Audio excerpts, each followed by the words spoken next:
pucer me ipalnai hi hausom taka hian voin ni ang thu aswe kakadua ama sabarin voin ni mengkoi theng tu sangguru buita min saktir tu kan pathian chunga lo thu asoya kan hiat changongin demokrasi ram aung kan nia politics yang ribona na sa takawangin LDC sorkarna yang kaitin kami suang ero pun kan mga larang ikuin yang kami sorkar harahi yang tien angkira wini he pathian na hun taka parti pati MNF le INC ingkara ko ngathum mensiam saka MNF le INC te siam United Legislative Party alo dingta ani ju ULP achuan INC tanga member ongchun kania bangin katho pui den kachunga ati sakna nasatak nantirin house leader atan mintham ani when ye hian ULP katho pui de du sakna nasatak min chatir ahi nem gein alo ongta pathian de ULP katho pui de du sakna changa CM tin hun hial ka han se ta hi garil lua kalau be se pha ai lo te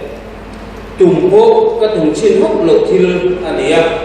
ULP member singa voina hian NDC atana khan lo ni to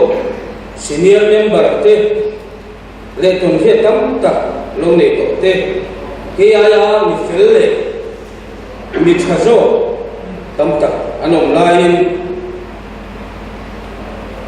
heti yang anga kachunga rilru le thinum taka rin na an katahi voin me hian pathian mingin chunga lom thu ka sei bok ani he sarkar hi pa chupani na atin ani ang takin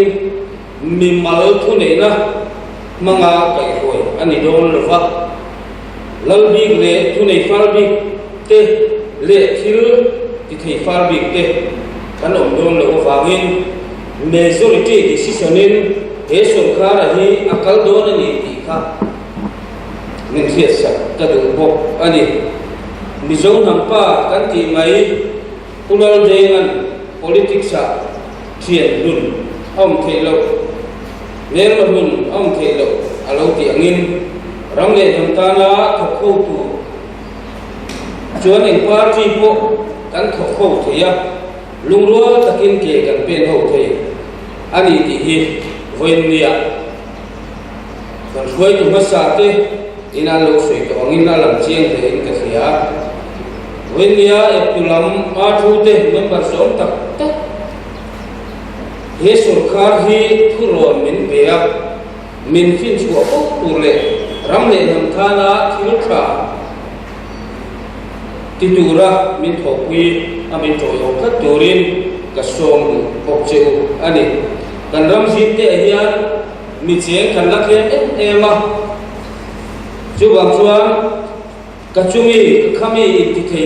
kan ne wangin tunga hi in era in ti chia in hotur chuang kan om lo ani ti hi kan thin lunga achiang in ka khia Wenia Kongres kan sarkar din hi MNF le Congress Party pati Asia ni masila laram ipui song huapin kalpui kan tung do ni dia ka kasoi du ko ani tudin huna opposition lama o member som tak tak tepo in khadung hau lovin en po ron sei bora ramtana chaturle tamtana kan din chuala dur ko ma ke pe ho puya som bok cheu ani ato bera chuan ke hi heti mai hi kan nia ke ma chuan ka le won pui ka en ma om lo ni ti ka sia CM nia lairam kai hoi tu hian ka thing lo tak set ani ti kai thu chiang ani in mi kai hoi na le fin chuana ka mo tak set ani ti ka ri a mi trong mang thiam lo tak mai ka nia trong sual le ti sual pal a hi ka le chuk don ani chung huna te ko chuan thiet thiam na thui tak ne na min ngat dama thuro min pe se akha kan nge lu bok chewa ka tin lo na le tran pui ka ngai la zo la min dia ko a thuro min pe min fin chua min pho pui ka turin voindia he hau som taka ka member pui song te he rilu le tin nung takin ka nge din ka som tak me cheu ani kha jong kha voina ta na